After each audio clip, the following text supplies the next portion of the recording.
I don't know. I just believe that children are our future. No, I'm sorry. I'm so sorry. I'm so sorry. That's from the School of Rock. I'm sorry. I'm so sorry.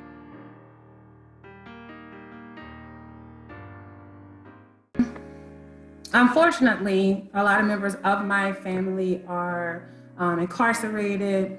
They are deceased. They have been murdered. They, toggle along poverty lines. And so just from the standpoint of just the fact that knowledge is going to give you power. Knowledge is going to give you the choices that you decide. Christian is graduating from college this year. He could have chosen to say, I'm going to go to graduate school. I'm going to join Teach for America. I'm going to get in my car and drive endlessly for hours for a year and rediscover myself.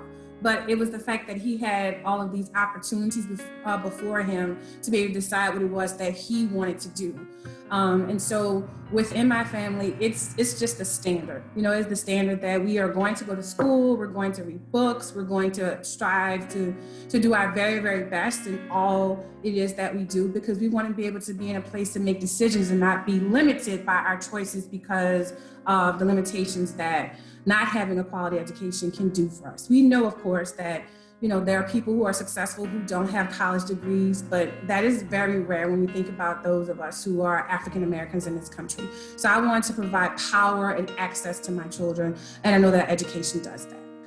I chose education because I feel like I would be a good educator for a few reasons. One, I am a Black person, a person of color. I do come from humble beginnings, and I've been in high places and I've been in low places. And I wanted to be able to give students, young people, access to the things that I have access to. And access doesn't always just come with money. It doesn't come with your address. It doesn't come with your birth date. It doesn't come with any of that. It comes with a person being able to create empathy with another person and be able to believe in them. You give them equity, even without knowing them. And I could do that. I could do that wholeheartedly.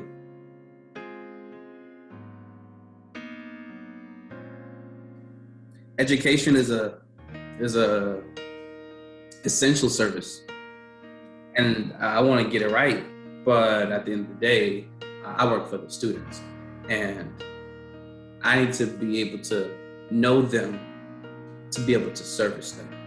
And if there's teachers out there who are not making effort to get to know their clientele, then they're in it for the wrong reason.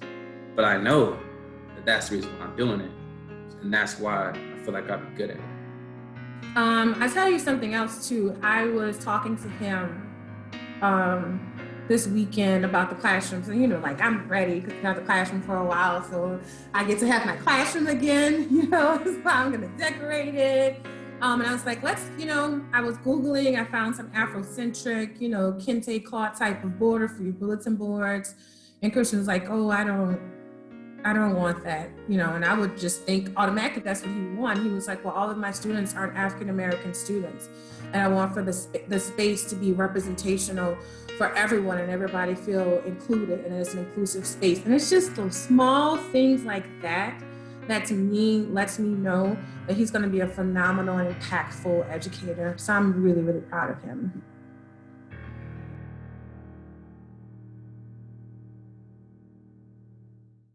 And it's just overwhelming to me. I have so much, joy and so much pride because he is my son, and I'm very proud of the work that he's done. He's busted his butt, for the last 8 years. But then also, I just keep thinking about the faces of kids and the experiences that they will have. Those are little moments in a classroom, that you have, and you're talking to children. And I was very motherly as a teacher. I was always wanting to make sure that they were okay, and if they, did they eat, how are you feeling? Are you tired? But I think Christian is going to be an empowering educator, to tell children that you are beautiful, you're excellent, you're bright, you're brilliant, So I think I'm just so overjoyed as a parent, and I'm even more excited for the students that will be able to sit in his classroom. So it just brings me so much joy. The most exciting thing that I have to say about my mom is that she was a teacher. I know how important being a teacher is. And because I know that she's the best one that I've ever known, it gives me a great amount of admiration and humility. And I'm very proud of that. So, you know, my mom has touched the lives of thousands. That's a pretty big deal. And so now I'm going to have my own children, and they will be like Mr. Fedison, whatever. But they don't even know that I got the sauce from somebody else.